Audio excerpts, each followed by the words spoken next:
الفاتحة. أعوذ بالله من الشيطان الرجيم. بسم الله الرحمن الرحيم. الحمد لله رب العالمين الرحمن الرحيم مالك يوم الدين إياك نعبد وإياك نستعين اهدنا صراط الذين أنعمت عليهم غير المغضوب عليهم ولا الضالين آمين. ثم إلى جميع شيخنا. الفاتحة. أعوذ بالله من الشيطان الرجيم. بسم الله الرحمن الرحيم. الحمد لله رب العالمين الرحمن الرحيم مالك يوم الدين إياك نعبد وإياك نستعين اهدنا الصراط المستقيم صراط الذين أنعمت عليهم غير المغضوب عليهم آمين. بسم الله الرحمن الرحيم. اللهم إنا قد خرجنا من حولنا وقوتنا إلى حولك وقوتك ومن علمنا إلى علمك ومن إرادتنا إلى إرادتك برحمتك يا أرحم الراحمين. اللهم صل على نور الأنوار وسر الأسرار وترياق الأغيار ومفتاح باب اليسار سيدنا محمد المختار وآله الأطهار وأصحابه الأخيار عدد نعم الله وإفضاله. اللهم افتح لنا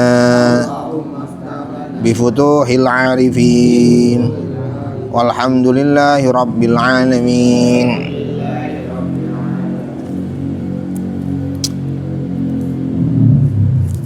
Sampai mana kita?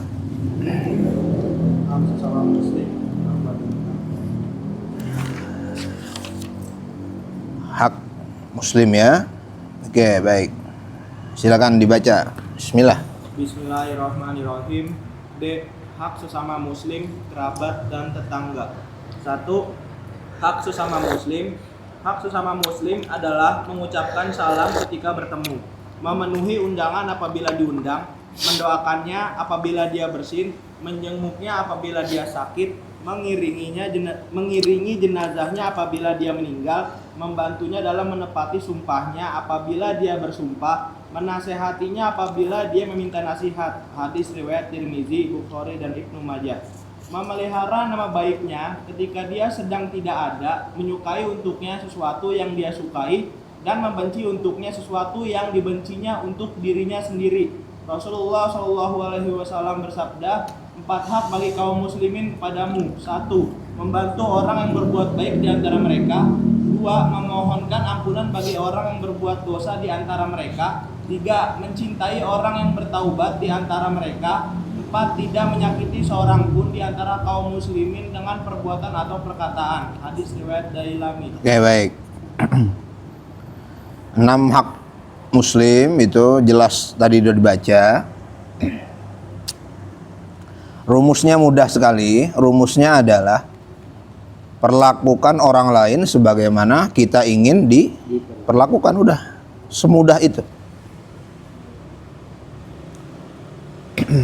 Inginkan kebaikan kepada orang lain sebagaimana kita pengen kebaikan itu.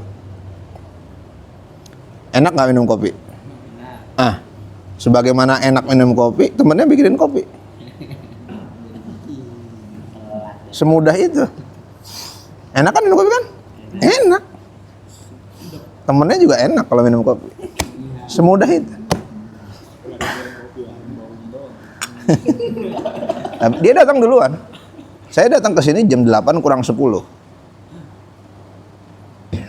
Terakhir makan kan siang tadi kan. Jadi dari jam 8 itu saya dari jam 8 di luar kan. Baru ketemu, makan dulu aja deh, sepi. Ya, duluan dia datang kan. Ya, sendirian tadi. Iya, hebat. Wajar kalau ngopi.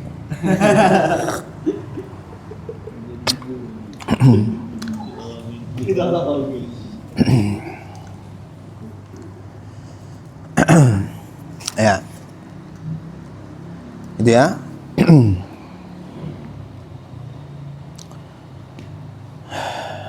Kita jadi anak, pengennya orang tua kita tuh kayak gimana. Nah, jadi orang tua ya begitulah kepada anak. Kita jadi, kalau nanti jadi orang tua, pengennya anak kayak bagaimana. Nah, mumpung masih jadi anak, ya begitulah.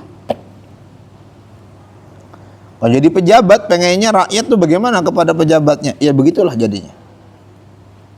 Rakyat pengennya gimana kepada pejabatnya. Begitulah perlakukan pejabatnya. Jadi semudah itu ya. Kalau kita tuh pelanggan, pengennya tuh pembeli tuh kepada kita tuh gimana? Begitulah perlakukan pembeli. Kalau kita penjual ya. Kalau kita adalah penjual, pengennya tuh pelanggan kepada kita gimana sih? Begitulah perlakukan. Semudah itu dah. Ya, hanya dengan rumus itu urusan sosial kita beres. Paling males kan kita kalau lagi lewat tuh orang naruh mobil sembarangan di depan rumah. Zigzag kita jalan kan. Jangan gitulah. Jadi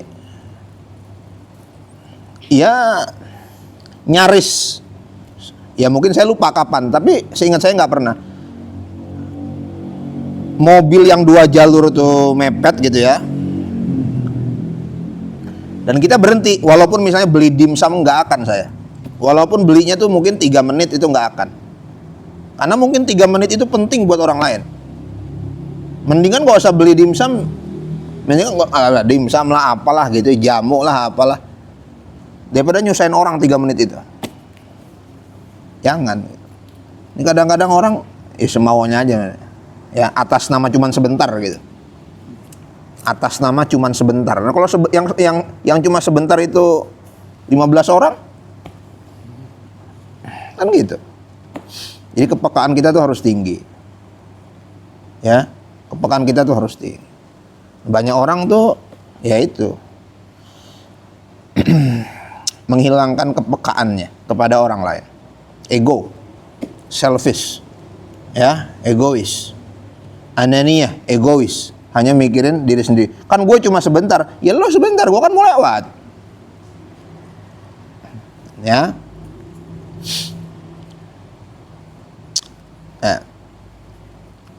Hanya dengan rumus itu urusan sosial kita beres. Beres. Nggak akan ribut. Oke, lanjut. Rasulullah Shallallahu Alaihi Wasallam bersabda, orang muslim sejati adalah seorang muslim yang dapat membuat kamus muslimin selamat dari gangguan lidah dan tangannya. Hadis riwayat Bukhari dan Muslim. Rasulullah Shallallahu Alaihi Wasallam bersabda, orang mukmin sejati adalah orang mukmin yang dapat membuat jiwa dan harta orang-orang mukmin aman dari gangguannya. Hadis riwayat Ibnu Majah. Rasulullah Shallallahu Alaihi Wasallam bersabda, orang yang hijrah adalah orang yang meninggalkan dan menjauhi kejahatan. Hadis riwayat. Baik. Ini Masya Allah ya.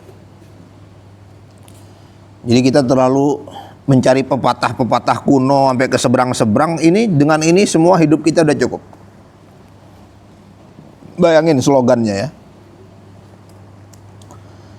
Slogannya itu, siapa sih yang disebut muslim?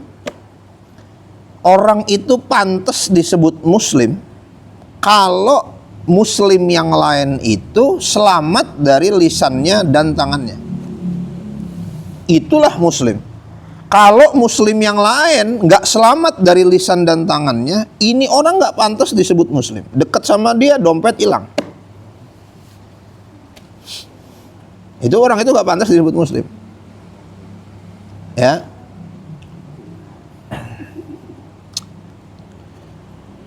Dekat sama dia kalau ngomong tuh nggak enak. Atau kalaupun kita nggak lagi di hadapan dia ngomongin keburukan kita. Ini nggak pantas disebut sebagai muslim. Ya. Jadi indeksnya gampang.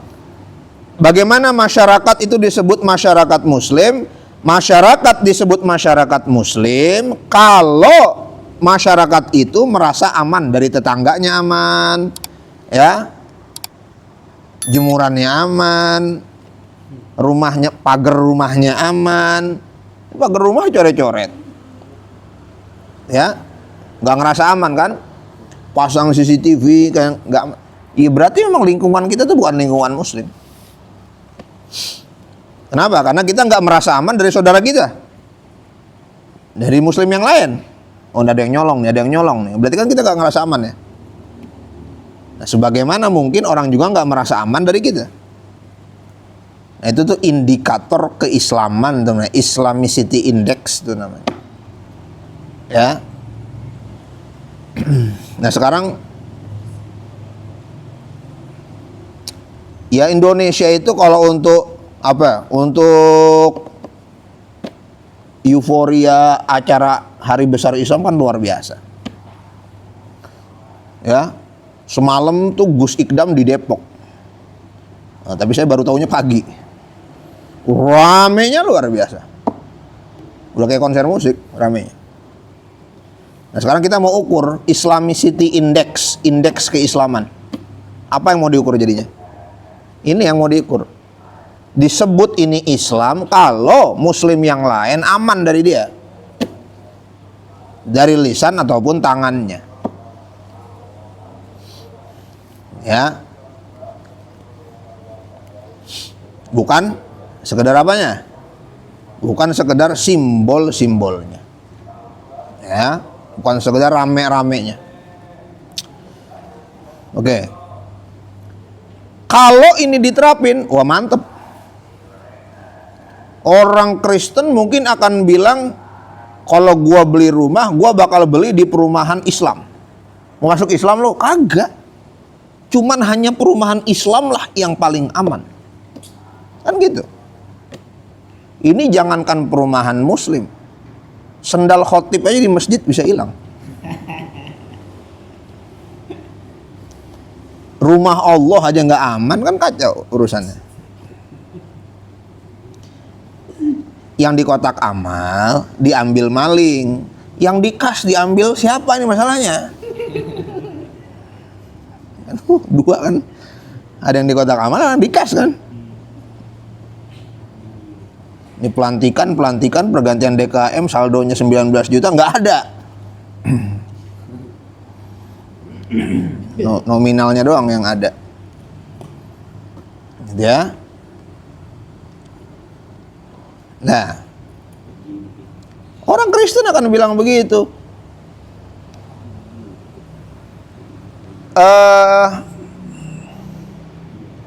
Liburan yuk. Kemana liburan? Paling enak ke Indonesia. Kenapa ke Indonesia? Karena di sana mayoritas muslim. Loh, emang kenapa di sana mayoritas muslim? Negara yang paling banyak orang Islamnya adalah negara yang paling aman. Kan gitu kan? Itu indikator keislaman. Islamicity Index-nya tuh begitu. Ya. Beres urusan. Hanya dengan itu beres. Maka untuk mencapai ini kita wajib introspeksi diri.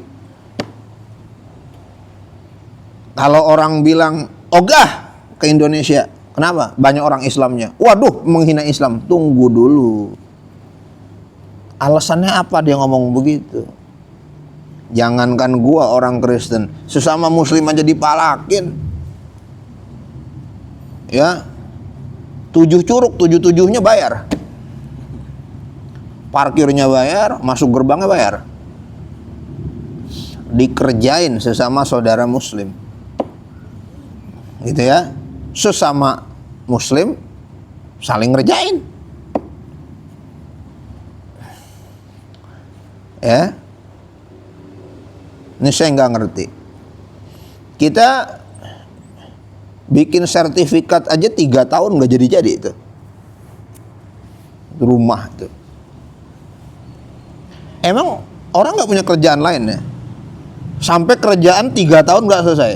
Emang orang nggak punya kerjaan lain? Bayangin. Kita petugas. Misalnya ente punya tugas hari ini, ketunda 3 tahun. Emang kita nggak punya kerjaan lain sampai itu ketundanya 3 tahun itu? Pertanyaannya kira-kira yang ngerjain agamanya apa? Gitu ya. Jadi gimana? Lalu orang ngeritik, oh Islam Indonesia. Sebelum tersinggung koreksi diri. Rabbana zallamna anfusana. Kita yang zalim. Wa illam taghfir lana wa tarhamna lanakunanna minal la ilaha illa anta subhanaka ini kuntu minal. Siapa yang zalim jadinya? Diri sendiri. Jangan mau lo sama agama mayoritas. Wah, penghinaan. Tunggu dulu. Kenapa orang ngomong gitu? Ya? Kenapa orang ngomong seperti itu? Ah.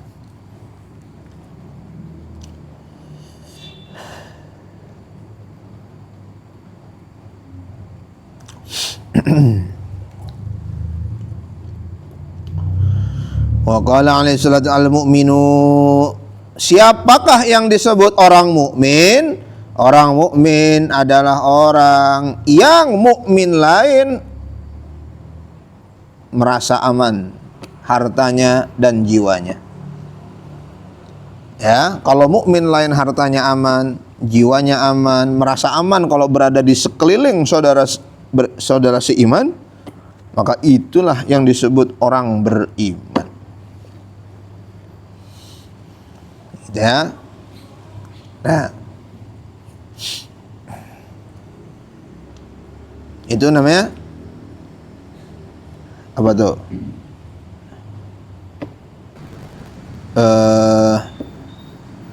Indeks keimanan. Indeks keimanan itu apa? Kalau orang dekat kita aman hartanya, aman jiwanya. Nah, orang yang dekat Nabi menjadi orang yang merasa paling aman. Dekat Nabi merasa diperhatikan. Dekat Nabi merasa disayangi. Ya. Ini enggak, oh dia datang nih pasti minjem duit nih. Kan datangnya itu enggak diharapkan. Gitu ya. WA dia sih masuk, cuman kita malas buka kan. Berarti kan shop. Wah, ini udah nggak bagus nih kalau udah shop. Nah.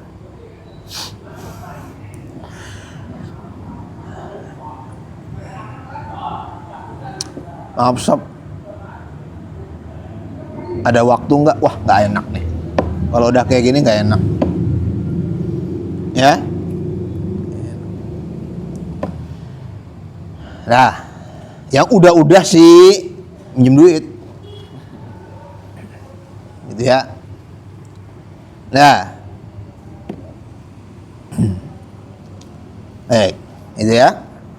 Dan nilai ini kalau benar-benar terjadi, ya jadi yang akan merasakan bukan cuman orang bukan orang cuma beriman doang, bukan cuma orang muslim doang, tapi non muslim akan merasakan. Nah, itulah rahmatan lil alamin, itu begitu. Ya.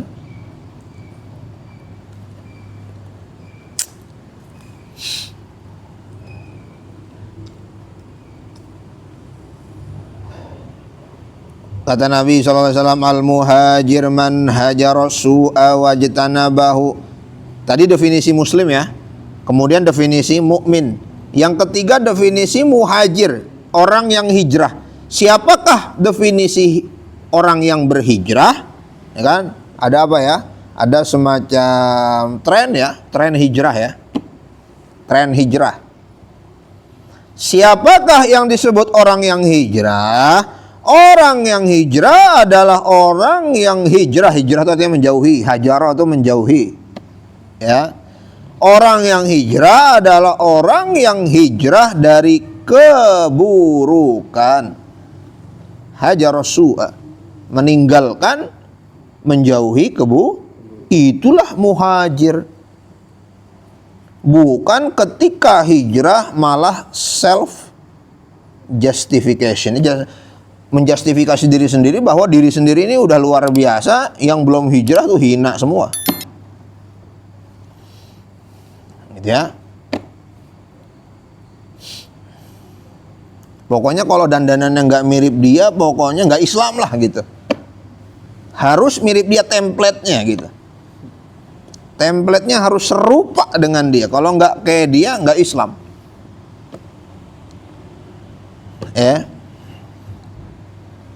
Masih pakai baju jersey loh. Kayak gua lah, baju Pakistan.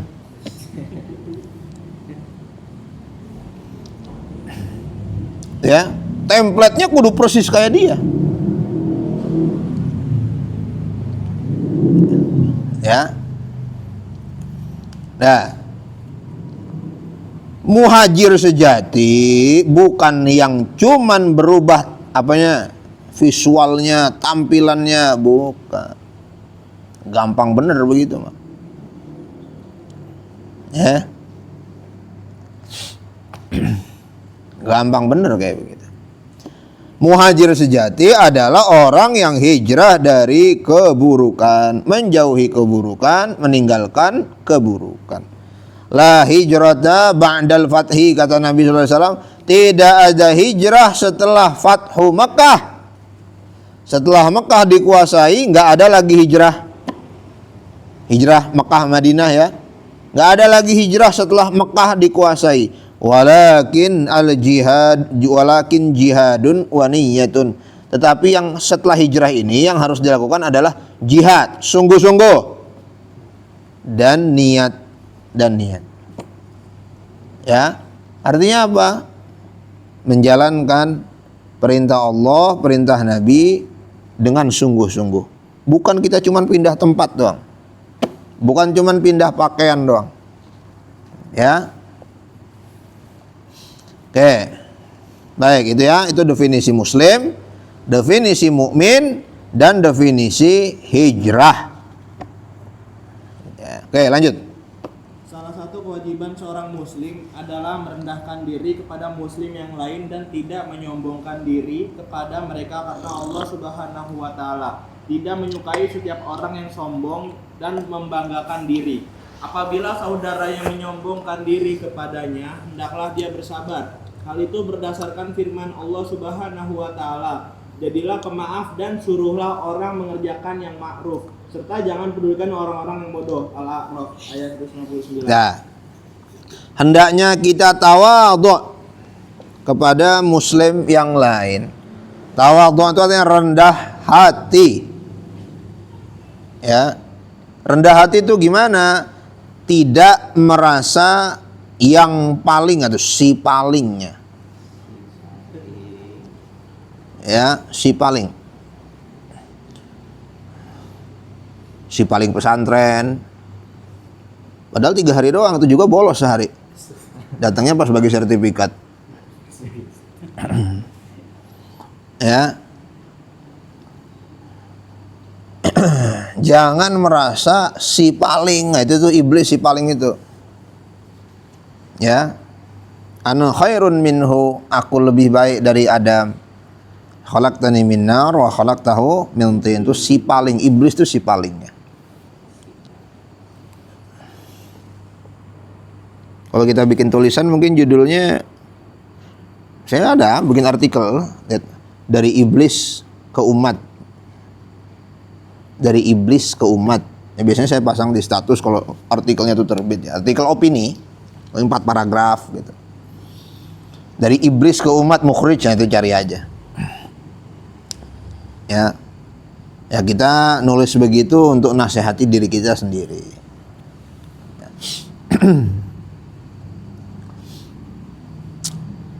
Si paling ya. Iblis makhluk si paling itu tuh. Itu bagus juga kayaknya. Si paling api gitu ya. Oke. Merendah kepada muslim yang lain. Muslim terbagi kepada 73 golongan gitu kan? Hadisnya bilang ya,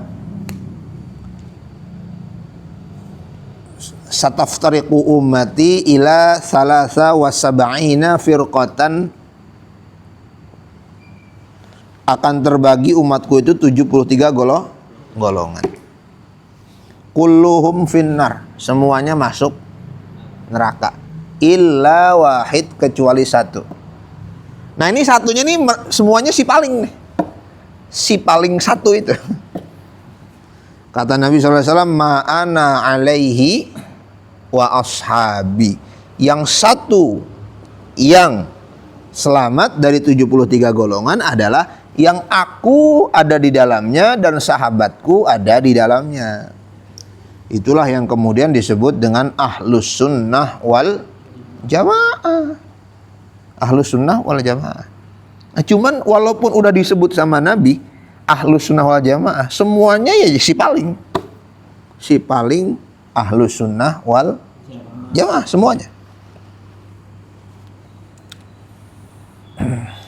Ya, semuanya. Makanya udah repot dah. Sangat repot. Jadi bagaimana patokannya? Patokannya kalau orang itu rukun Islamnya beres, sholat, puasa, zakat, haji bener, gitu ya. Kalaupun sholatnya agak berantakan dikit, yang penting dia tetap bilang sholat wajib. Cuman mungkin lalai, tapi dia tetap bilang sholat wajib. Selama itu dilakukan, udah itu orang muslim, udah.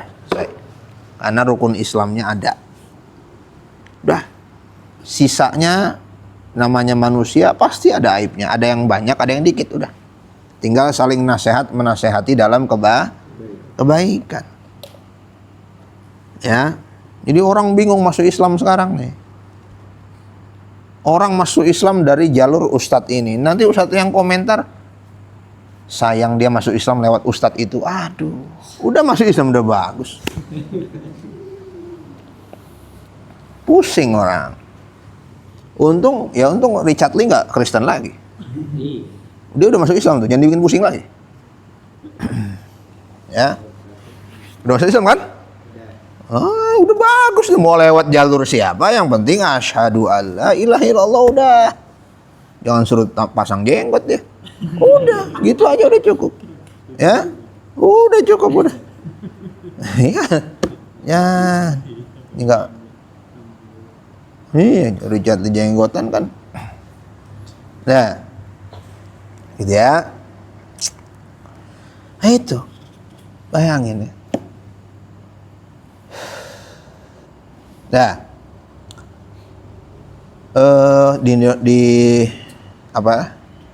di kalangan kita juga mungkin di dalam tradisi NU banyak hal-hal yang offside. Juga harus introspeksi. Ya. Maulid Nabi atributnya kebanyakan. Atributnya itu yang enggak berhubungan amat sama Maulid Nabi. Misalnya Maulid Nabi ngundang pedangdut, biduan, nyanyi. Apa hubungannya? Gitu ya. Itu harus introspeksi diri. Ya, nggak ada hubungannya sama sekali, itu harus introspeksi. Intinya apa? Tawadhu, saling merendah ciri-cirinya dengan saling introspeksi di diri. Gak mungkin manusia sempurna, gak mungkin organisasi kita sempurna, tuh gak mungkin, pasti ada kurangnya. Namanya kekurangan kita, biasanya orang ngelihat, kita gak ngelihat. Kekurangan diri itu biasanya orang lihat, kita gak lihat. Rambut berantakan, yang lihat siapa? Orang, bukan kita. Ya, bukan kita.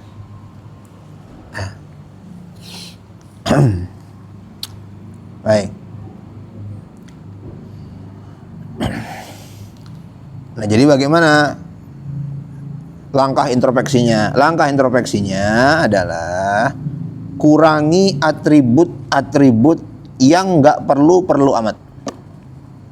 Supaya kita fokus yang memang perlu.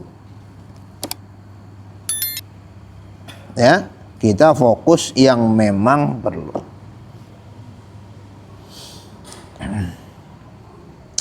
Nah, kesibukan kepada yang tidak perlu membuat yang perlu terabaikan. Nikah, yang penting kan ijab kabul kan nikah ya. Mau tendanya warna kuning boleh, warna hijau boleh, warna ungu boleh. Jangan gara-gara ungu sama hijau debat nggak jadi nikah. Gitu ya. Kesibukan kepada yang tidak perlu seringkali membuat yang perlu terabaikan. Kesibukan yang kepada yang tidak penting membuat yang perlu membuat yang penting jadi terabaikan. Nah, itu merendah ya, semua organisasi keislaman, semua kelompok keislaman tanpa terkecuali harus punya momen untuk self criticism atau mengkritik diri sendiri. Harus punya itu. Itu udah warisan para nabi, menyediakan waktu untuk kritik diri sendiri. Ya, apa yang salah ya? Apa yang salah ya? Mungkin belum berubah, tapi paling tidak dia sadar salah.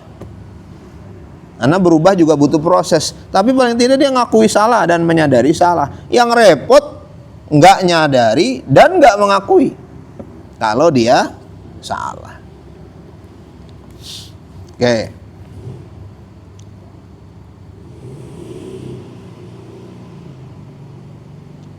Murid ngerokok digampar kan sama gurunya. Nah, yang salah siapa coba? Murid apa guru? Ya, dua-duanya salah. Salah. Murid ngerokok kok digampar, jangan, keluarin aja langsung. Jangan digampar. Ya. Di sekolah ngerokok. Jangan digampar. Keluarin langsung. Jangan sekolah lagi. Oke, jadi gurunya introspeksi. Kenapa bisa sampai kayak begitu? Apa itu ma'ruf? Yang ma'ruf itu adalah kebaikan yang tidak asing. Ma'ruf adalah kebaikan yang tidak asing. Dia memang kebaikan dalam Islam dan dia tidak asing untuk masyarakat sekitar. Itu namanya ma'ruf. Nutup aurat pakai baju baik apa enggak? Pakai bajunya yang diketahui oleh masyarakat sekitar. Itu namanya ma'ruf, kebaikan yang familiar. Apa itu familiar? Kebaikan yang apa tuh? Hah? Yang familiar apa tuh artinya? Kebaikan yang? Hah? Kebaikan yang familiar. Kalau diterjemahin gimana jadi? Kebaikan yang dikenal. Bukan kebaikan yang kekeluargaan ya. Kebaikan yang dikenal. Ya. Itu namanya urf. Urf itu adat istiadat. Makanya disebut amar ma'ruf, memerintahkan kepada kebaikan. Kebaikan yang kayak gimana? Kenapa disebutnya ma'ruf? Karena kebaikan itu dalam bahasa Arab banyak. Ada khair, kan gitu. Ada soleh, kan gitu. Baik kan artinya. Toyib, baik juga kan. Tapi kenapa yang dipakai ma'ruf? Karena kebaikan itu dikenal. Masyarakat biasa melakukan itu. Dan dalam pandangan agama, itu memang kebaikan. Itu namanya ma'ruf. Ya, itu namanya ma'ruf. Nah, maka diterjemahin urf itu artinya adalah tradisi atau adat istiadat. Nanti ada kaidahnya keluar, al-adatu muhakkamatun. Adat istiadat itu menjadi hukum malam yukhalif asy-syar'i, selama tidak bertentangan dengan syariat. Adat istiadat itu kan sesuatu yang dikenal oleh masyarakat setempat. Selama tidak bertentangan dengan syariat, maka silahkan laksanakan. Ya, di Indonesia sama guru misalnya cium tangan. Jangan bilang itu feodalisme. Kalau di Arab mungkin, misalnya di Maroko misalnya, di Maghrib itu dipeluk. Dipeluk kalau di sana. Dadanya dicium, dipeluk. Di sini kan jadi aneh. Kayak geli-geli gimana gitu. Kalau di Maroko yang begitu. Kalau syekh-syekh dari Maroko datang itu dipeluk. Cium. Begitu tuh biasa. Bukan cium tangan. Kalau kita sama kiai cium tangan. Nggak berani meluk. Oh, Maghrib begitu. Mungkin ada juga sebagian yang cium tangan karena udah akulturasi kan. Karena mereka juga sering datang ke sini. Ya. Mereka sering datang ke sini, syekh-syekhnya. Orang Indonesia juga sering ke sana, jadi akulturasi budaya. Tapi kebanyakan begitu. Kalau dari Maghrib, dari Maroko, Maghribil Aqsa ya, itu dipeluk. Atau di Mesir juga kayak begitu. Itu tradisi dan itu baik-baik aja. Itu menunjukkan kehormatan selama tidak, menunjukkan pemuliaan dan penghormatan selama tidak bertentangan dengan syariat. Karena ini mulai perang lagi. Perang apa nih? Ya, perang merek ya. Nah, satu bikin konten cium tangan bolak-balik gitu ya. Oh, jelek ini, nggak bagus ini, feodalisme ini. Yang satu bikin, beginilah cara salaman sama guru. Kayak SpongeBob sama Patrick salaman ya gitu. Gitu. Ya. Ini uruf namanya. Ya, uruf. Di Jepang begitu. Ya udah ikutin aja begitu. Nggak bertentangan dengan syariat, ya udah nggak apa-apa. Ya. Di Jepang nunjukin penghormatannya kayak begitu. Menunduk. Selama tidak bertentangan dengan syariat, maka dia boleh menjadi hukum.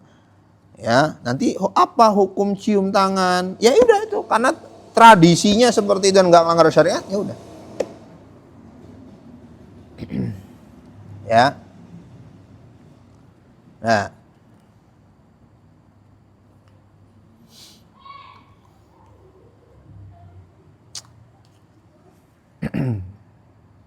Oke. Di Indonesia kalau khutbah pakai sorban gitu ya.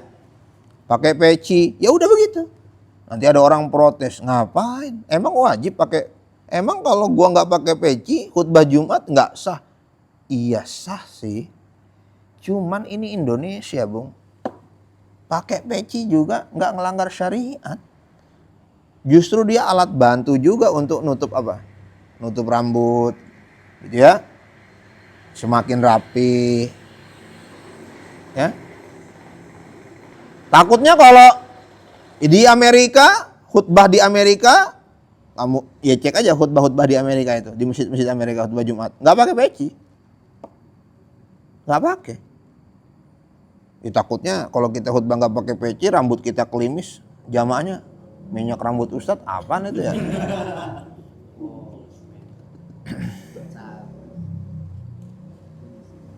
Ya. Nah, kita khutbah pakai kemeja dimasukin, pakai celana, nggak pakai peci, nggak pakai sah apa nggak? Ya sah lah. Pakai peci bukan rukun khutbah kok. Pakai sarung bukan rukun khutbah, pakai gamis bukan rukun khutbah, pakai sorban apa lagi? Cuman tradisinya begitu di Indonesia mah. Ini jangan orang bilang apa itu pakai begitu, kayak serbet. Ada yang serbet dibilang. Serbet dia bilang. Ini Indonesia. Ya, Indonesia. Nah, itu namanya uruf, wa'mur bil urfi. Jadi yang disebut ma'ruf itu kebaikan yang populer, kebaikan yang familiar, kebaikan yang dikenal dan tidak bertentangan dengan syariat. Wa a'rid 'anil jahilin, berpalinglah dari orang-orang yang jahil. Jangan direspon, jangan diikuti, jangan direspon, nggak akan selesai. Oke, lanjut. Selain itu, kewajibannya adalah tidak mendengarkan gosip-gosip masyarakat, baik tentang dirinya sendiri maupun tentang orang lain, dan tidak pula melakukannya. Rasulullah Shallallahu Alaihi Wasallam bersabda, la yadkhulul jannata qattat. Orang yang gemar mengadu domba tidak akan masuk surga. Hadis riwayat Bukhari dan Muslim. Adapun kewajibannya yang lain adalah dia tidak mendiamkan orang yang dikenalnya selama lebih dari 3 hari. Tidak memasuki rumah seseorang kecuali telah diberi izin oleh orang itu. Hadis riwayat Bukhari dan Muslim. Dan memperlakukan semua orang dengan akhlak yang baik. Hadis riwayat Abu Daud dan Bukhari. Selain itu, sebaiknya seorang muslim memuliakan orang-orang yang lebih tua darinya dan menyayangi anak-anak kecil. Hadis riwayat Tirmizi. Dia juga harus menghadapi semua manusia dengan wajah yang ceria. Hadis riwayat Bukhari dan Muslim. Oke, cukup. Jangan mendengarkan gosip-gosip tentang manusia. Iya. Ya. Baik tentang dirinya maupun orang lain. Balaghatin nas. La yadkhulul jannata qattatun. Purbaya ribut sama KDM gitu kan. Seneng orang udah pokoknya dah. Seneng kalau pejabatnya tuh ribut. Ya. Yang nggak ribut jadi ribut. Ya, bad news is a good news. Kabar buruk adalah kabar baik. Ya. Oke.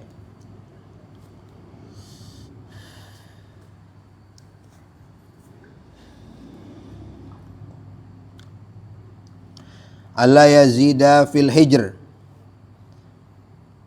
Jangan hijr, menjauhi saudaranya lebih dari 3 hari. Jadi bermusuhan itu dikasih deadline 3 hari. Ya, jadi dikasih kesempatan. 3 hari itu ngapain? 3 hari itu saling introspeksi diri. 3 hari itu apa? Saling berpikir. Salah dia emang sebesar itu sampai kita ngambeknya kayak begitu? Atau jangan-jangan dalam urusan ini kita juga punya salah. Ya, jadi dikasih waktu sama Nabi 3 hari, jangan lebih dari itu. Kalau lebih dari itu, Allah juga rahmatnya diputus nanti, nggak dikasih.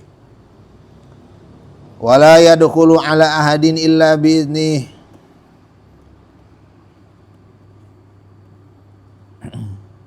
Ya apalagi zaman media sosial seperti sekarang, kita itu apa?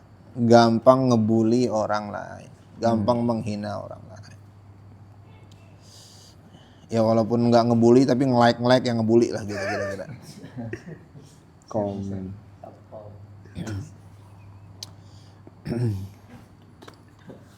Wa yakunu ma'aka fatil khalqi talaqul wajhi.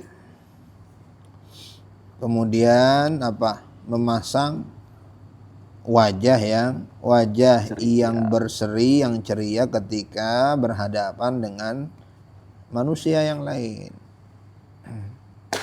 Lanjut. Janganlah dia berjanji kepada seorang muslim kecuali menepatinya. Sementara itu, memperbaiki hubungan antar muslim juga menjadi kewajiban seorang muslim. Rasulullah Shallallahu Alaihi Wasallam bersabda, maukah kalian aku beritahu tentang sesuatu yang lebih utama daripada derajat puasa, sholat, dan sedekah? Para sahabat berkata, mau wahai Rasulullah. Beliau bersabda, memperbaiki hubungan di antara kaum muslimin. Hadis riwayat Abu Daud dan Tirmizi. Selain itu, seorang muslim pun harus mampu untuk menutupi aib kaum muslimin. Baik. Hadis riwayat Muslim, Abu Daud, Ibnu Majah, Tirmizi, dan Hakim. Dia juga memiliki... Oke, cukup sampai situ. Ini mudah untuk dibaca, sulit untuk dipraktekkan. dilakukan. Apa itu? Memperbaiki hubungan sesama muslim. Memperbaiki hubungan sesama muslim. Susah. Bagaimana memperbaiki hubungan sama muslim itu? Memperbaiki hubungan yang tadinya nih bermusuhan. Al-adawah wal baghdha, saling benci. saling membelakangi, ya, saling gontok-gontokan. Lalu dia apa? Diperbaiki. Itu yang disebut dengan silaturahmi. Silaturahmi ini silaturahmi namanya, antara saudara. Ya. Yang musuhan itu dihubungkan, bukan ditambahin.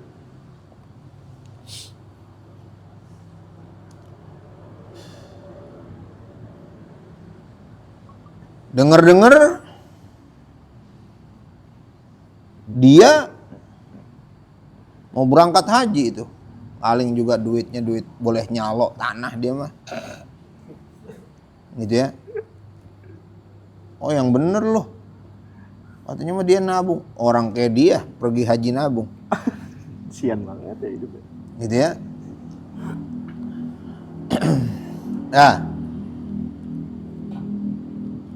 Siapa? Menimbulkan apa tuh? Pikiran buruk kepada muslim yang lain. Nah. Qala Rasulullah sallallahu alaihi wasallam, ala ukhbirukum bi afdala min darajatis siyam was salati was sadaqah. Kata Nabi, yang lebih utama daripada derajat puasa, sholat, dan sedekah. Tentu ini puasa sunnah, sholat sunnah, sedekah sunnah. Karena kalau sholat wajib itu wajib, puasa wajib itu wajib, puasa Ramadan, zakat itu wajib, nggak bisa ditawar. Ya. Jadi yang dimaksud ini yang an-nafilah, yang sunnah-sunnah. Apa itu yang lebih utama? Islahu dzatil bain, memperbaiki hubungan sesama muslim, sesama saudara, diperbaiki hubungan. Ya, jadi konsep silaturahmi itu, ya kalau nggak sedarah tuh silaturahmi. Kalau sedarah ya silaturahim. Ya, konsepnya itu karena nih memang awalnya hubungannya nggak baik, lalu dihubungkan, itu namanya silah, menghubungkan. Islah zatil bain. Wa ayyastura auratal muslimin, dan menutup keburukan orang muslim. Ini menutup nih jangan salah paham. Menutup nih artinya jangan diekspos kesalahannya, tapi perbaiki nasihat yang baik dari dalam. Nah ini kalau sekarang sebaliknya dua-duanya. Yang pertama dibuka sama saingannya. Auratnya ditelanjangin bener-bener. Yang kedua, yang dibuka auratnya nggak mau introspeksi diri. Jadi yang benar gimana? Yang benar adalah saudara muslim kita punya salah, tutup, jangan ditambahin, tapi dari dalam perbaiki, nasehatin gitu. Ad-dinu an-nasihah. Agama itu nasihat. Bukan defensif. Defensif itu merasa nggak punya salah, bela diri. Gitu ya. Nah ini kebalik. Saling buka aurat, saling membuka kejelekan, dan tidak mau introspeksi diri. Udah kuadrat tuh pokoknya. Gitu ya.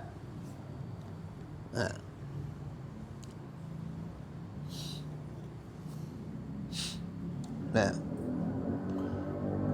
Ya pokoknya agak kusut memang. Ini repot ya, mau dari mana kita mulainya. Ya agak kusut. Chaos.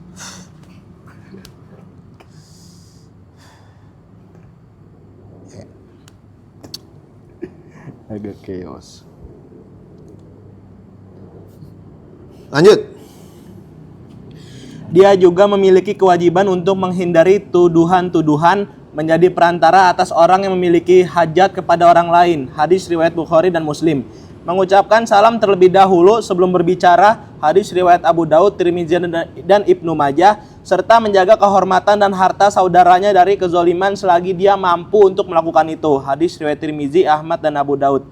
Sementara itu, apabila dia diuji dengan tuduhan jahat, sebaiknya dia bersabar dan bersikap lemah lembut kepada saudaranya. Hadis riwayat Bukhari dan Muslim.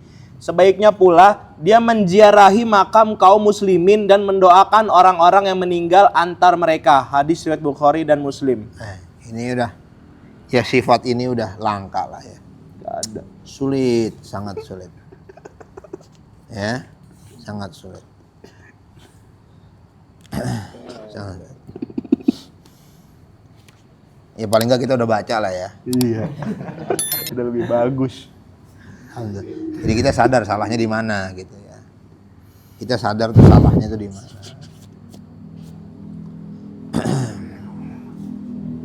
Ya.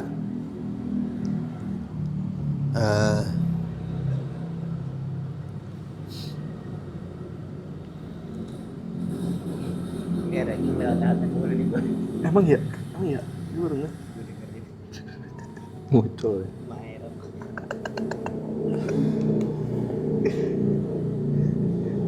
Nah ini yang menarik, iza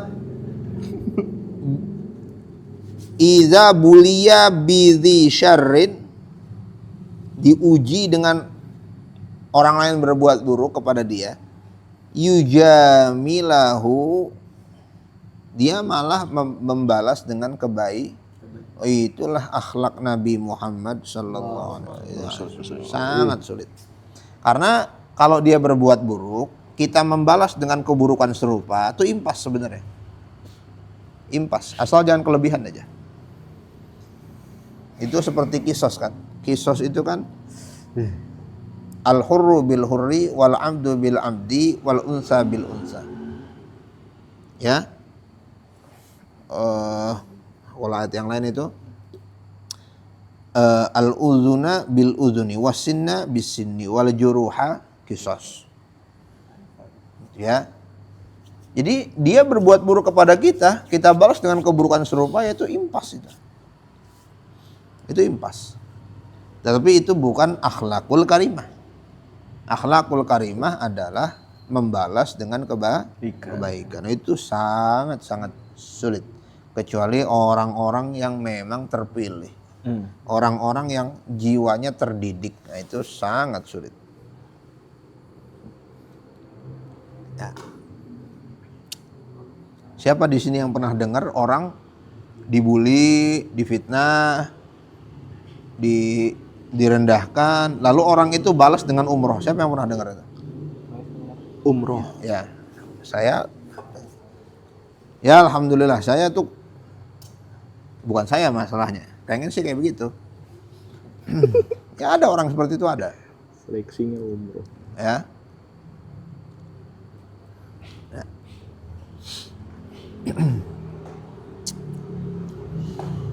Ibnu Abbas, Ibnu Mas'ud radhiyallahu taala anhu, ketika sendalnya hilang, Ibnu Mas'ud mendoakan. Doanya Ibnu Mas'ud itu, Allahumma in kana akhidhun bihajatin faj'alhu mubarakan fihi. Ya Allah, kalau dia ngambil sendalku karena butuh, maka jadikan sendalku berkah untuk dia. Wa in kana akhidhun bimaksiatin, kalau dia ngambil sendalku karena maksiat, faj'al hadza akhiru dzanbin yuznibuhu, jadikanlah ini dosa terakhir yang dia perbuat. Itu doanya Ibnu Mas'ud. Itu sahabat yang amin-amin itu bilang begini, tahu begitu gue yang nyolong sendalnya. Fatamanna kullawahidin minha, fatamanna kullawahidin minhum ayyakuna huwa sarik libni Mas'ud. Maka setiap orang itu bisik-bisik, tahu begitu mah gue yang ngambil.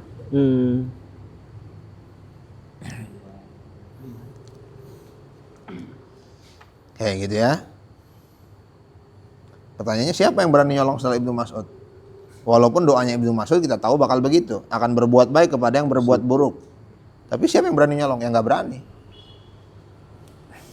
Ya, misalnya nih, kalau ente ngebully Pak Prabowo, mungkin Pak Prabowo akan balas ente dengan kebaikan. Coba dah, bully dah, berani nggak?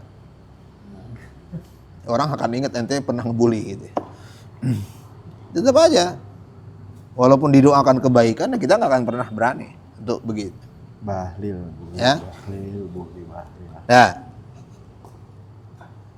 Dia dibully, Cok. Iya, kalau dia lagi kesel. Doain yang jelek. Gendek. Ya. Tuh gua. Ayyazura kuburahum fayad'u limayyitihim, ziarah ke kuburannya kemudian doakan mereka. Lanjut. 2. Hak bagi tetangga. Tetangga memiliki hak-hak yang dimiliki oleh seluruh muslimin ditambah hak-hak yang disebabkan adanya hidup bertetangga. Rasulullah Shallallahu Alaihi Wasallam bersabda, tetangga itu ada 3 macam. Tetangga yang memiliki 1 hak, tetangga yang memiliki 2 hak, dan tetangga yang memiliki 3 hak. Tetangga yang memiliki 3 hak adalah tetangga muslim yang memiliki hubungan kekerabatan. Baginya adalah hak hidup bertetangga, hak sebagai sesama muslim, dan hak kekerabatan. Tetangga yang memiliki 2 hak adalah tetangga muslim. Baginya adalah hak untuk hidup bertetangga dan hak sebagai sesama muslim, dan tetangga yang memiliki 1 hak adalah tetangga yang musyrik. Hak hidup bertetangga bukan hanya untuk menghentikan gangguan, tapi juga bersabar ketika menerima gangguan. Hal itu karena apabila tetangga juga menghentikan gangguannya, tidak ada penunaian hak di dalamnya. Adapun bersabar ketika menerima gangguan tidaklah cukup, tapi harus ditambah dengan melakukan kebajikan. Tetangga yang fakir akan bergayut kepada tetangganya yang kaya pada hari kiamat dan berkata, "Ya Tuhanku, mintalah pertanggungjawaban kepada orang ini.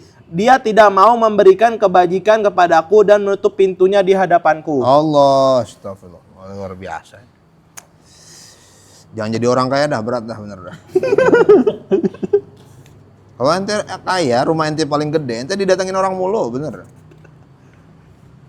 1 gang ente paling kaya nih, itu orang kalau susah datang. Kalau nggak sanggup untuk bantu, jangan jadi orang kaya.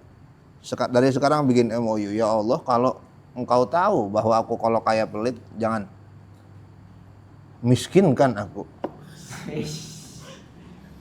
Gitu ya. Nyawa aja, bikin MOU dulu dari awal. Tapi kalau engkau maha tahu bahwa aku ketika kaya aku akan menggunakan kekayaanku di jalanmu, sekarang kayakan aku. Jangan pakai besok. Nah kalau nggak kaya-kaya berarti emang dia pelit. Enggak, pelit. Sekarang juga. Gitu ya. Pasti orang yang malah orang yang kaya, ya itu makanya kalau kaya harus tinggal di tempat orang kaya supaya sama-sama kaya. Itu repot kalau kaya sendirian. Itu jadi tempat orang datang. 17-an datang. Padahal masih ada hari esok. Agustusan datang. Muludan datang. Santunan datang. Pembangunan datang. Tiap hari kita gajian kali. Ya. Nah, sebelumnya disebut tentang hak tetangga, ada yang haknya 2, ada yang haknya 3, ada yang haknya 1. Yang 1 itu orang non muslim. Dia tetangga, dia punya hak sebagai tetangga harus dipenuhi. Dia tetangga. Ini tadi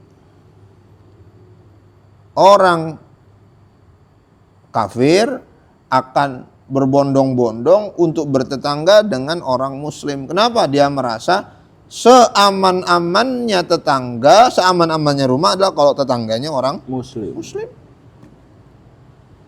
Senikmat-nikmatnya punya rumah kalau tetangganya orang muslim, depannya orang muslim, kanan kirinya orang muslim, belakangnya orang muslim, pasti enak. Kalau kita tetanggaan sama orang muslim, saluran air dia nggak mungkin ke rumah kita.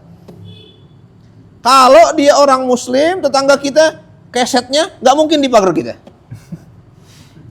Kalau dia orang muslim, mobilnya nggak mungkin ngalangin mobil kita. Kalau dia orang muslim, hari Sabtu nggak mungkin karaoke suaranya pales sampai ke rumah kita.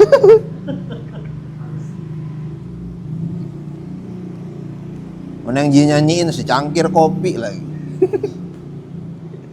Ya, nggak mungkin. Udahlah speakernya pecah, suaranya pales. Kita lagi nggak punya duit. Ya, Selin banget ya. Temen beli iPhone. senikmat-nikmatnya punya rumah kalau tetangganya orang muslim. Ya. Enggak tahu nih masalah Yaimim, Masahara gimana, saya enggak tahu deh. Gitu. Ya. Enggak tahu deh. Nanti mungkin Malik tahu.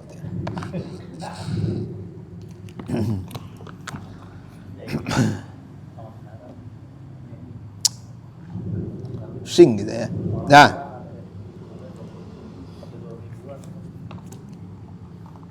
Malaikat Jibril berwasiat kepadaku, saking Malaikat Jibril itu berwasiat terus menerus, seakan-akan aku kira tuh tetangga tuh akan jadi pewaris. Jadi Malaikat Jibril itu berwasiat, tetanggamu. Seakan-akan tetangga tuh bakal ngewarisin harta kita kalau kita meninggal. Saking Malaikat Jibril itu berwasiat tentang tetangga. Ya. Negara yang paling nikmat adalah negara yang bertetangga dengan negara muslim, kan gitu. Kampung yang paling nikmat adalah kampung yang bertetangga dengan kampung muslim. Kampung kecil. Dagang yang paling nikmat kalau sebelahnya toko muslim, kan begitu. Kalau rumus itu dipakai mah. Ya. Setan muslim. Nah, ini yang menarik.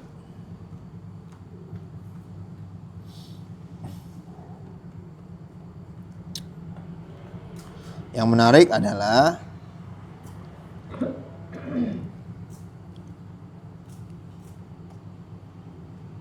tadi udah dibacain ya. Satu, apa itu?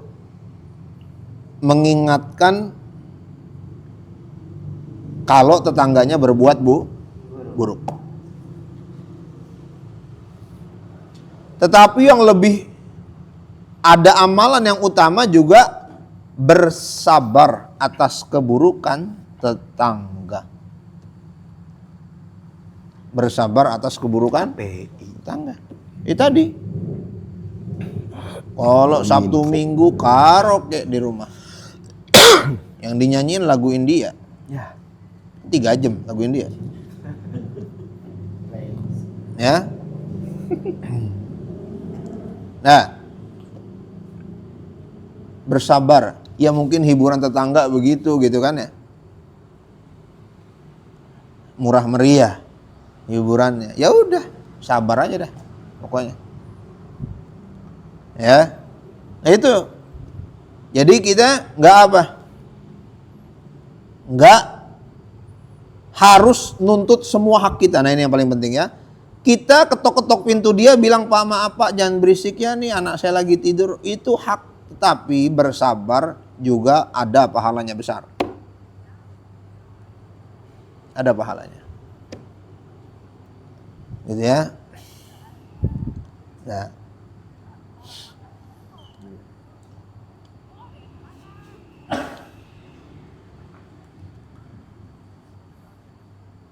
Kalau nanti punya rumah, perhatiin saluran airnya. Kira-kira saluran airnya ke genteng tetangga apa enggak? Ya, itu paling penting itu. Banyak orang kalau bikin rumah itu saluran airnya, ya mungkin sebelahnya kosong, dia buang aja ke belakang. Dan di belakang tetangga bikin rumah. Ribut akhirnya. Ya, jadi bersabar kepada keburukan tetangga. Ya. Saya lupa siapa namanya ya. Ulama, seorang ulama. Justru ketika meninggal baru ketahuan ternyata gentengnya bocor. Banyak baskom. Dari mana bocornya? Bocornya ternyata dari rumah tetangga. Tetangganya baru nyadar ketika dia meninggal. Dan gak pernah selama bertahun-tahun ditegur. Terus si tetangga baru sadar, ternyata itu air dari genteng saya. Nah, itu ya. itulah. Ya, dia lebih memilih untuk bersabar. Tapi kalau kita nuntut hak kita, kita tegur dia, itu hak kita. Tetapi ada juga amalan yang paling utama, apa itu? Bersabar. Siapa yang beriman kepada Allah dan hari akhir, maka muliakanlah tetangganya. Ya. Mungkin kita bukan jagoan dalam hal sholat tahajud. Mungkin kita bukan jagoan dalam hal sedekah harta. Mungkin kita bukan jagoan dalam hal khatam Quran, hafal Quran. Mungkin kita bukan jagoan dalam hal hafal hadis. Tapi mungkin kita bisa Boxing. jadi orang yang dicintai Nabi lewat berbuat baik kepada tetangga. Ya. Nah, jadi cari tetangga yang suka karaokean Sabtu Minggu, ente ambil rumah di sebelah dia. Sabar-sabaran. Oh, Bapak di sini rumahnya, iya. Oh. Kenapa Bapak ngambil rumah di sini? Pengen ibadah. Apa tuh? Ibadah apa Pak? Dengar suara Bapak. Digaplok ya. Digaplok ya. Oke, lanjut. Hak bagi tetangga adalah dia menerima ucapan salam terlebih dahulu, dijenguk ketika sakit, dihibur ketika ditimpa musibah, mendapat ucapan selamat ketika dia berbahagia, dimaafkan kesalahannya, aib-aibnya tidak dicari tapi ditutupi, dan istrinya terjaga dari pandangan mata orang lain. Mujahid berkata, aku sedang berada di tempat Abdullah bin Umar ketika seorang budaknya menguliti seekor kambing. Dia berkata, wahai budak, apakah kamu telah selesai mengulitinya? Mulailah dengan tetangga kita yang Yahudi. Ibnu Umar mengatakan hal itu sampai beberapa kali. Sang budak pun berkata kepadanya, berapa kali kamu mengatakan ini? Ibnu Umar berkata, sesungguhnya Rasulullah Shallallahu Alaihi Wasallam terus-menerus mewasiatkan sesuatu untuk tetangga sampai-sampai kami takut beliau akan menetapkan warisan baginya. Hadis riwayat Abu Daud dan Tirmizi. Lanjut. 3. Hak bagi kerabat. Rasulullah Shallallahu Alaihi Wasallam bersabda, barang siapa yang ingin dipanjangkan kenangannya setelah ia meninggal dan dilapangkan rezekinya, hendaklah dia menjalin kekerabatan dengan orang lain. Hadis riwayat Bukhari dan Muslim. Rasulullah Shallallahu Alaihi Wasallam bersabda, kekerabatan itu tergantung dari ars. Orang yang menjalin kekerabatan bukanlah orang yang membalas perbuatan dengan perbuatan yang sama, tapi orang yang apabila kekerabatannya terputus, maka dia menjalinnya. Hadis riwayat Bukhari dan Muslim.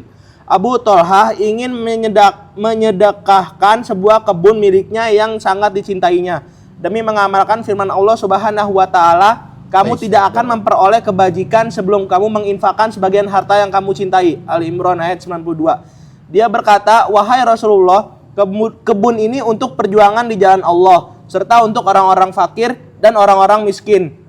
Rasulullah Shallallahu Alaihi Wasallam pun bersabda, pahalamu telah menjadi tanggungan Allah, bagikanlah kebunmu itu di antara kerabat-kerabatmu. Hadis riwayat Hakim dan Baihaqi. 4.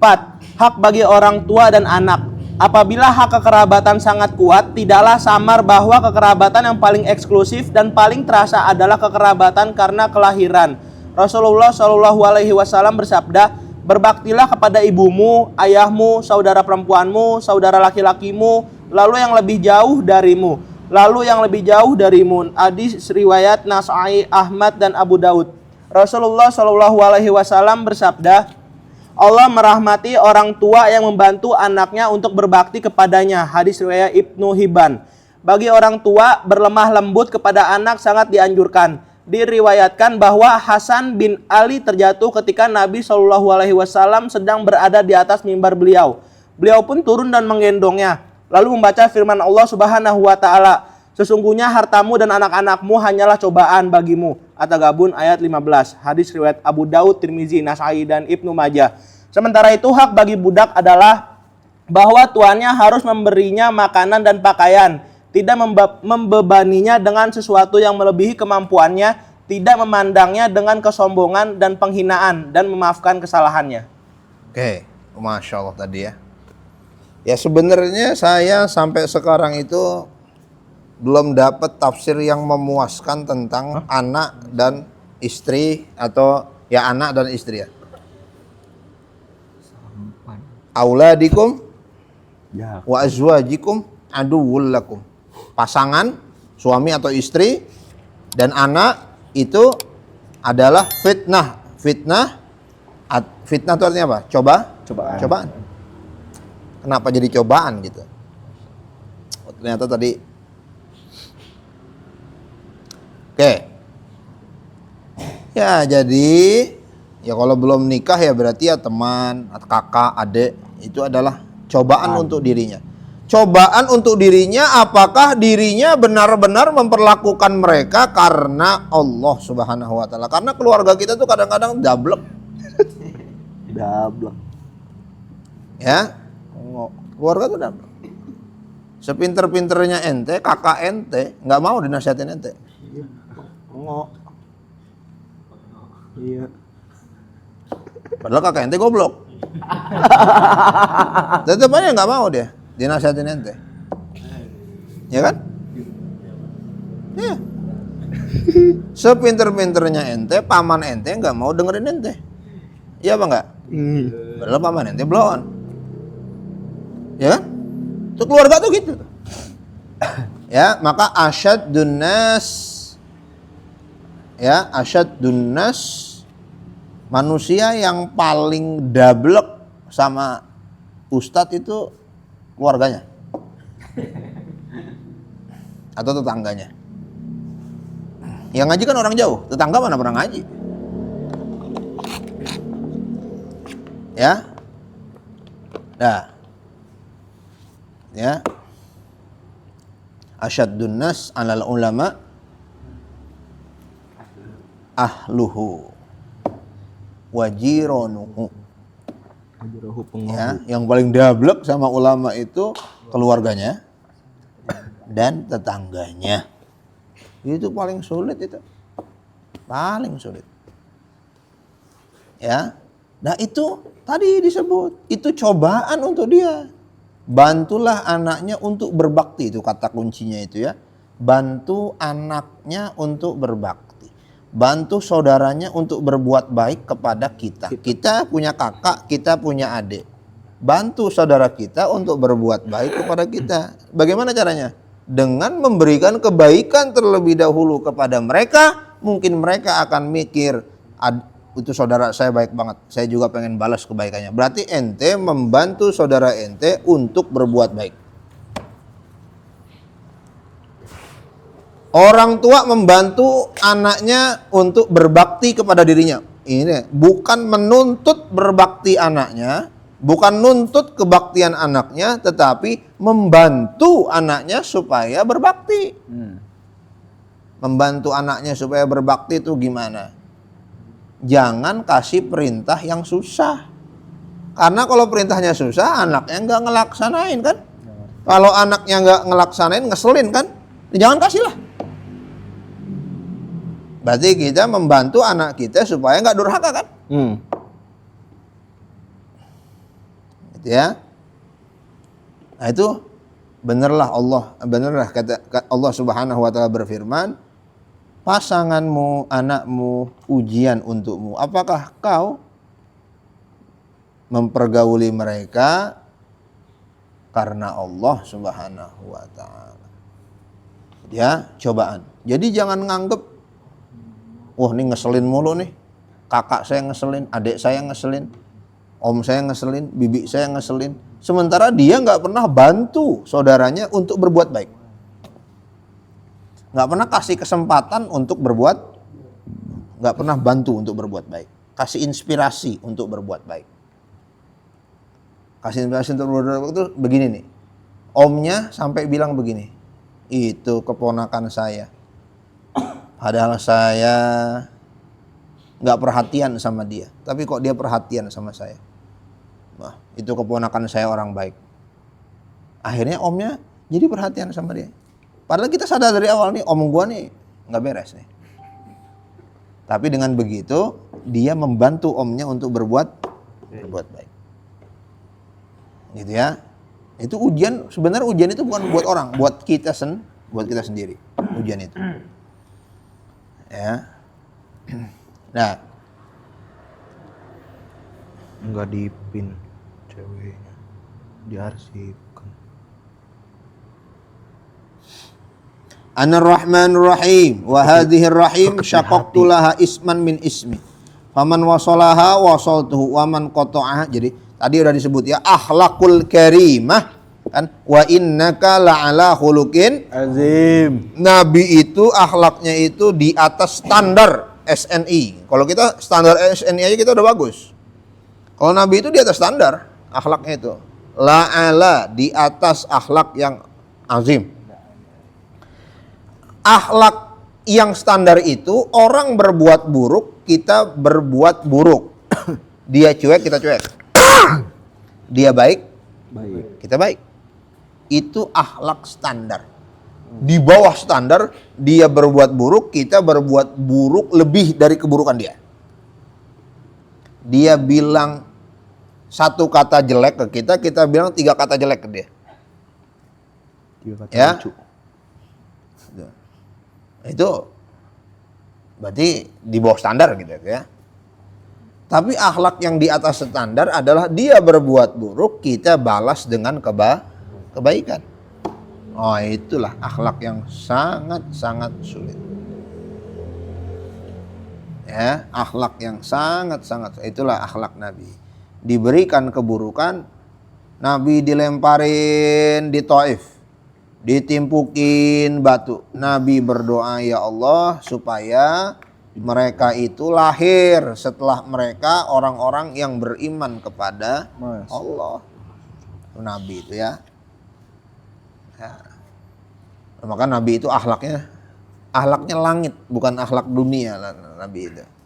Ya Musa innahu man barra walidayhi wa aqani katabtuhu barran wa man aqqa walidayhi wa barrani kata. Ya masih ada enggak? Habis. Ittaqullah fi ma malakat aymanukum at'imuhum mimma ta'kulun. Kalau punya pembantu kasih makan sebagaimana kita makan. Enggak pantas Habis. kiai Udah ada masih ada. punya sopir, tapi sopirnya makannya beda dengan makanan kiai. Gak boleh, bukan gak boleh, gak pantas. Gitu ya, kan tadi rumusnya. Perlakukanlah orang sebagaimana kita ingin diperlakukan. Kalau kita punya pembantu, punya asisten, punya anak buah, kasih dia makan sebagaimana kita pengen makan itu. Kalau kita nggak pengen makan bareng sama dia, kasih dia makanan yang sama, tempatnya mungkin beda. Jangan gabung sama kita karena omongannya kan beda. Ya, waksuhum mimma talbasun, kasih mereka pakaian sebagaimana kita pengen punya pakaian. Wala tukallifuhum minal amal ma la yutiqun, jangan kasih mereka pekerjaan yang mereka nggak sanggup lakukan. Itu akhlak kepada pembantu. Nabi yang punya akhlak kayak begitu. Bagaimana Bilal bin Rabah, seorang budak, seorang hamba sahaya, menjadi orang yang mulia, diistimewakan Nabi, jadi tukang azan, dimerdekakan, kasih baju, kasih makanan. Ya, sejajar dengan Abu Bakar loh. Abu Bakar bangsawan. Bilal bin Rabah, budak dari Ethiopia, dari Habasyah, ya, tapi sejajar dengan Abu Bakar, dengan Umar, dibikin sejajar, ya, gitu. Fama ahbabtum, ini pembantu, apalagi apa? Apalagi bos sama karyawan, ketua yayasan sama guru. Guru bukan pembantunya. Gitu ya. Ini kepada apa nih? Kepada siapa nih? Kepada mamluk. Kalau di sini mamluk, budak, hamba sahaya. Hamba sahaya, kasih pakaian yang pengen kamu pakai. Kasih makanan yang kamu makan. Ini hamba sahaya. Ya. Ini mah perlakuan Rasul kepada hamba sahayanya lebih daripada perlakuan bos kepada karyawannya. Padahal karyawan bukan budak ya. Kan. Budak bukan? Ya budak kali ya, budak korporat ya. Ya. Udah korporat. Ya. Udah perusahaan. Nah, itu. Ini kepada hamba sahaya, apalagi kepada Fama ahbabtum faamsiku wa ma karihtum fabi'u wala tu'adzibu khalqallah fa innallaha mallakakum iyyahum. Yang membuat kalian memiliki dia tuh Allah. Walau sya'allahu mallakahum iya. Kalau Allah mau, Allah balik kau jadi budaknya dia. Itu mudah untuk Allah. Tapi Allah kasih kalian anugerah, kalianlah yang menjadi budak. Ya, maka nanti kalau di antara misalnya Malik bikin aplikasi Gojek, Goblok. Grab, mungkin dia bikin aplikasi baru gitu kan. Batman gitu misalnya. Ya. Perlakukanlah sebagaimana kita pengen diperlakukan. Ya. Perlakukan. Jangan mentang-mentang kita bosnya seenak. Ya. Kayak junior senior gitu ya. Allahu a'lam bishawab. Ada pertanyaan nggak? Ya, silakan. Tadi terkait post tadi Ustaz, yang Jepang. Hah? Itu saya pernah baca lah perdebatan Mah? tentang yang tadi Jepang Ustaz, yang membungkuk. Itu ada orang yang berdalil tentang hadis Nabi yang Nabi melarang kita membungkuk kepada orang lain gitu Ustaz. Itu mohon penjelasan tentang membungkuk dalam konteks hadis tersebut Ustaz. Ya, memang hadis. Oke. Coba cari dulu hadisnya. Syekh GPT namanya. Tuh, saya GPT. Cari. Bacain teksnya Edit sama foto periwayatnya. Iya, biar beneran tuh Edit foto hadisnya. saya. Bersama Ustaz Yusuf Mahdi.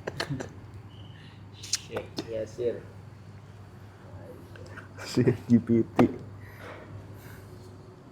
Udah. Budak. Bacain kalau ketemu Bukan. Arabnya. Dimati. Ada nggak?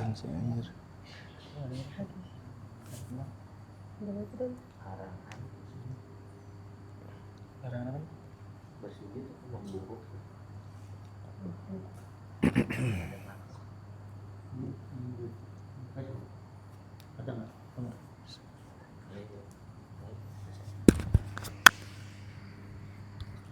Kalau ada sama asbabul wurudnya. Bentar Ustaz. Ini nggak ada asal huruf sih. Hadis tentang larangan memukuk atau ruku kepada sesama manusia ada dalam beberapa riwayat sahih. Berikut penjelasannya. Teks hadisnya An Anasin radhiyallahu taala anhu qala rajulun ya Rasulullah ayan hani ahaduna li sahibihi idza laqiyahu qala la. Artinya dari Anas bin Malik radhiyallahu taala anhu, ia berkata, seorang laki-laki bertanya, wahai Rasulullah, apakah salah seorang di antara kami boleh membungkuk kepada temannya ketika bertemu? Rasulullah SAW menjawab, tidak boleh. Periwayat dan sumber hadis. Hadis ini diriwayatkan oleh satu Imam At-Tirmizi dalam Sunan At-Tirmizi nomor 2728, dinyatakan hasan oleh At-Tirmizi.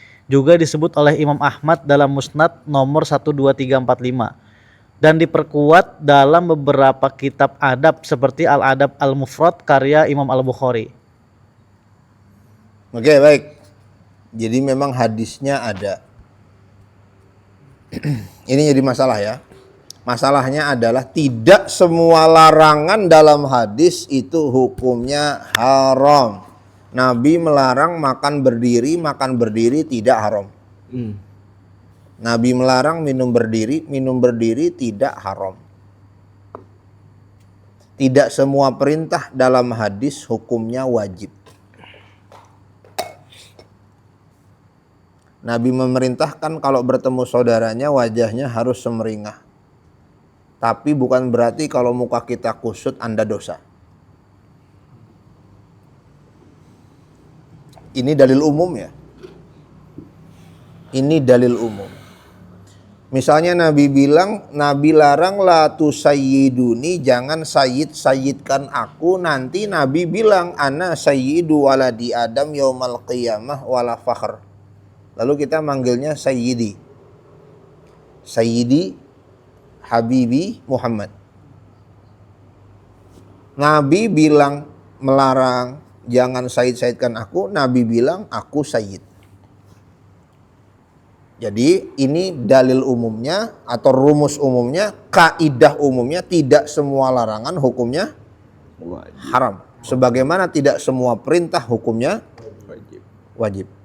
Sahabat Nabi, kalau Nabi ngomong semuanya nunduk.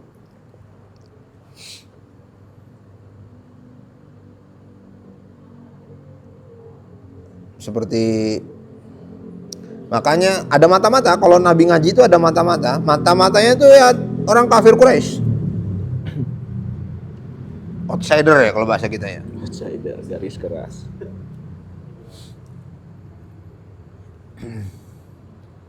Ma ra'aitu ashaban, tidak pernah aku lihat seorang sahabat yuhibbu sahibahu kama yuhibbu ashaban Nabi Muhammada. Tidak pernah aku melihat seorang sahabat yang sangat menghormati, memuliakan sahabatnya seperti sahabat Muhammad memuliakan Muhammad.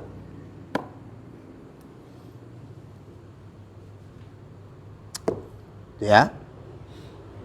Nah, maka yang perlu dicari dari hadis itu adalah konteks hadisnya itu seperti apa.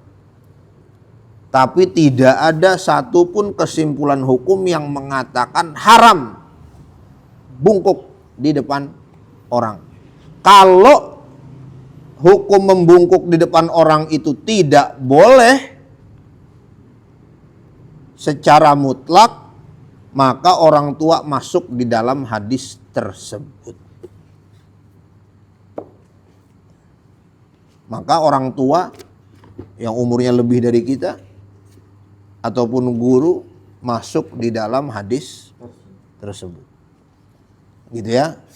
Jadi walaupun teksnya itu ada, ya memang teks itu dipakai. Sangat dipakai untuk masalah membungkuk atau cium tangan atau gimana gitu ya. Itu sangat dipakai hadis itu. Yang jadi masalah cara kita ngambil hukum adalah dengan menggunakan atau mengkomparasikan lebih dari satu hadis. Gabungin, baru ketemu kesimpulan hukumnya itu apa. Ya. Itu seperti larangan misalnya, jangan potong kukunya kalau mau kurban. Lalu saya potong kuku, haram? Haram apa enggak kalau saya potong kuku? Biasanya kalau mau ibadah kurban kan keluar tuh flyernya tuh. Bagi yang berkurban jangan potong kuku. Lalu saya potong kuku. Dosa? Ya enggak lah. Ya. Jadi jangan pakai hadis itu untuk bilang nggak boleh membungkuk sama manusia. Pahami dulu konteks hadis itu. Kayak gitu ya. Begitu Malik. Ya. Orang tuh kalau ketemu Nabi tuh nggak begitu. Orang ketemu Nabi tuh nunduk. Kalau dengerin Nabi ngomong tuh ya nunduk. Nggak berani. Nah. Ada lagi nggak? Ya.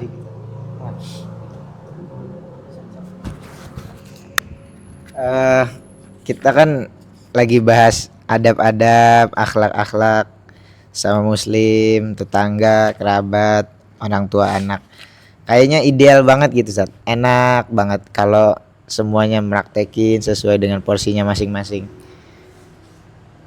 Tetapi apakah mungkin orang ini bisa secara seragam, secara komunal menerapkan ini dan maksudnya sehingga masyarakat Islam itu idealnya jadi seperti apa yang disampaikan di sini gitu. Itu aja.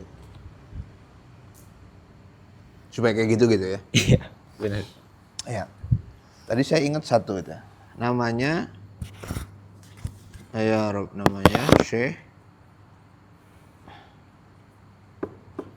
Ya Rob. Profesor Dr. Hasan Hitu. Dalam satu statementnya, Profesor Dr. Syekh Hasan Hitu ya. Dalam satu statementnya, beliau tuh nggak mau dicium tangan tuh, beliau nggak mau. Dan kalau berjabat tangan sama ada jamaahnya pengen jabat tangan, beliau selalu bilang, jangan nunduk di depan saya. Jabat tangan begini. Dalam satu statementnya, beliau bilang begini, saya pengen orang itu punya kepercayaan diri. Saya pengen mencetak generasi yang percaya diri. Tuh, Syekh Hasan Hitu tuh. Karena orang yang biasa sungkem-sungkem gitu dalam tradisi santri, itu memang sangat, itu nanti begitu udah lulus, udah dewasa, Ustadz silakan, enggak saya enggak bisa. Enggak usah, jangan saya, jangan. Inferior. Syekh Hasan itu ngelihat itu. Bukan berarti sifat seperti itu dilarang, tidak. Cuman ada efek sampingnya ternyata. Ya. Tapi nanti begitu Syekh Hasan itu ke Indonesia, dicium tangan bolak-balik. Dan beliau terima. Karena itu urf, tradisi. Ya, di situ kita memahami hadis Nabi itu kayak begitu. Syekh Hasan itu mempraktekkan hadis tersebut. Syekh Hasan itu pengen kamu nih calon tokoh masa depan. Tunjukkan mukamu tuh. Tegak badannya. Benar itu. Ada body language yang memperlihatkan kita tuh pantas untuk berteman sama orang. Tapi di satu sisi ada tradisi yang memang diakui, ya udahlah gitu aja gitu loh. Dan orangnya juga walaupun secara tradisi itu kayak merendah, tapi dia nggak superior, nggak inferior, nggak inferior. Misalnya Gus Baha ya kalau ketemu guru-gurunya ya sangat-sangat tawadhu, tapi kalau ngomong kadang-kadang sombong juga.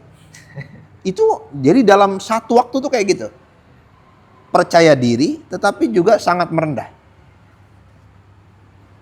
gitu ya. Kalau kata Nabi, ya itu, ya tawadhu. Idza manilta fin nasi rif'atan. Kalau dapat kemuliaan dari manusia, maka merendahlah. Ya. Jadi itu hadis itu selalu begitu, seimbang. Itu Syekh Hasan itu ya. Jadi ya santri begitu, ada efek sampingnya. Tapi seringkali sifat merendah itu dibutuhkan oleh si santri karena santri merasa nyaman. Tapi di sisi lain santri juga harus dididik untuk apa? Untuk biar sejajar gitu loh. Ya, nggak bisa kita kemana-mana tuh nunduk-nunduk tuh nggak bisa. Nggak bisa. Tergantung kita ketemunya sama siapa. Ketemunya misalnya, ya mohon maaf ya, misalnya yang ngundang kita non muslim, jangan nunduk-nunduk, udah jabatan yang setara, berjabat tangan yang setara, ya.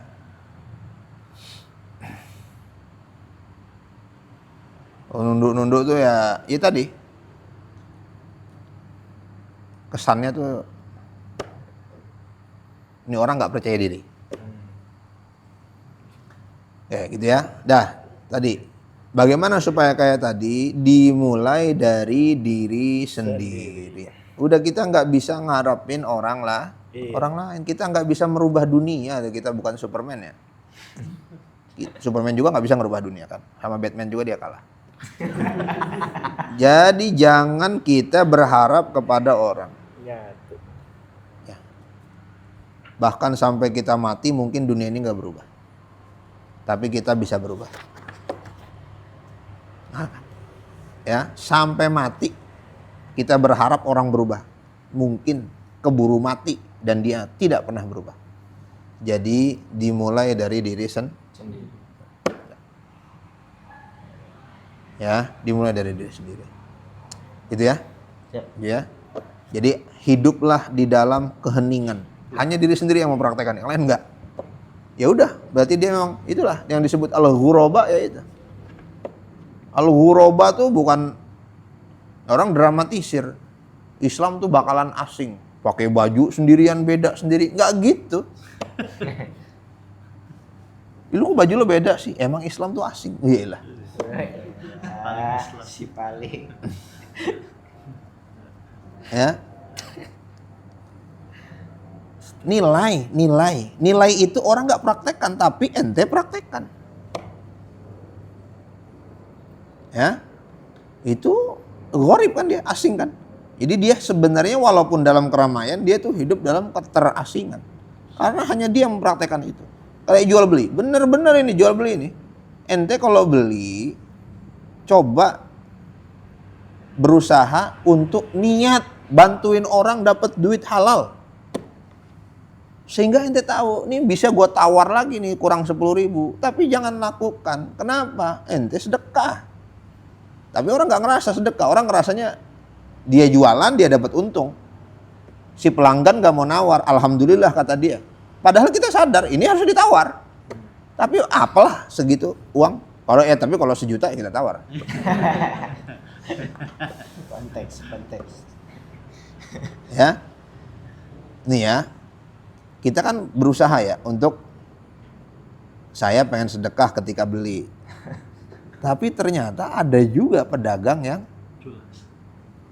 Pak Ustadz, saya bak kerupuk nih banyak nih. Wih, banyak. Berapa? 50.000. Kurang ngajar kan?